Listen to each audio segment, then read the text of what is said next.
Hello. Hello. So we want to talk, we got to talk Yes. about the second police shooting that happened just outside of a year here in Minneapolis. Yeah.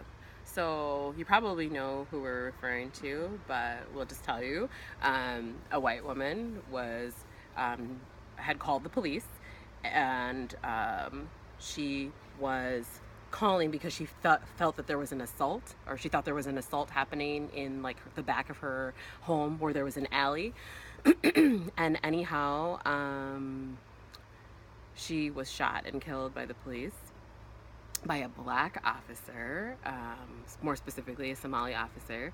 So this time there's a little bit of role reversal, right? So before we go any further too, I think we should just like quick give a moment of silence too for the person who lost their life, Justine Damon. May she rest in peace.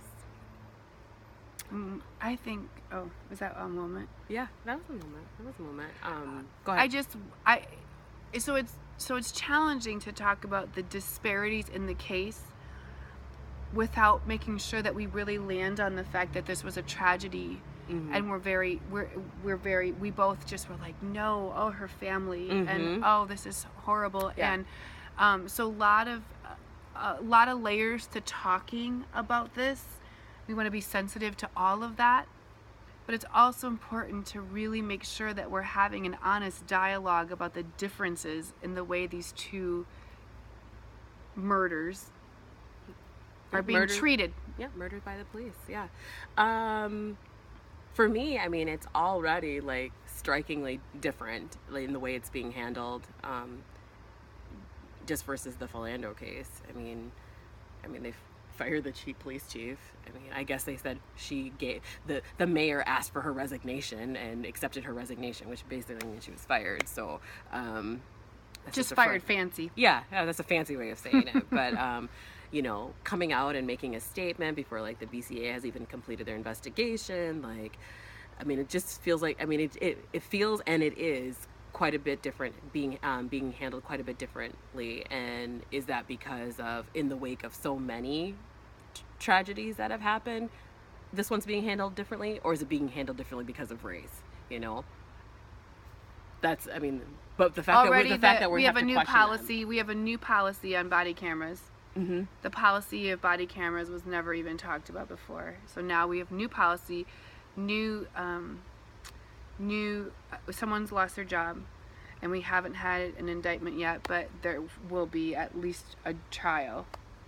We know there will be charges. We know that I feel like we don't know know that. anything. I mean, you can conjecture. Yeah, you can assume, and I feel like if this is going to be the time where like the exception is made, right? And just real quick, where's Blue Lives Matter?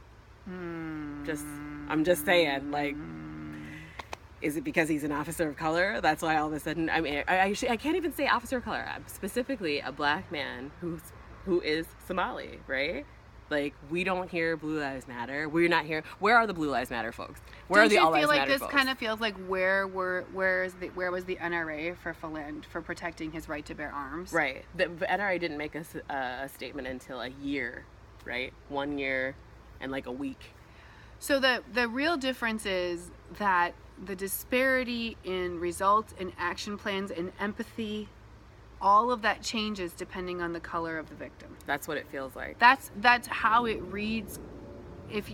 And so look, we're not here to tell you how to feel about it. We're not here to interpret. We really don't want to debate this with anybody. So we're just talking about our observations. Right. And maybe some of the disparities so that we can begin to have better dialogue. But, just for some food for thought. Yeah.